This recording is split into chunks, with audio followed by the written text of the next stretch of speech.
Good morning, everyone. I'm Charmadi, a fourth B. Today I'm going to speak about Kamarajan, the great Kalvi Tandai and kingmaker of Tamil Nadu. He was born in 15th July 1903 in Vidurnagar, a district of Tamil Nadu. His parents were Kumasami Nadar and Sivagami Amma. Kamarajan, Kamarajan was a Kamarajan's father, the king, when he was 6 years old.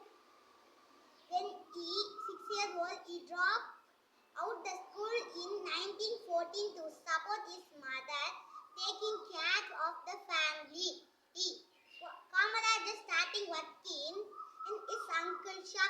During that time, Kamaraja learned more about freedom struggle that looked of the country. Kamaraja considered Gandhi as the political idea. In 1954, Kamaraj's election was a Chief Minister of Tamil Nadu.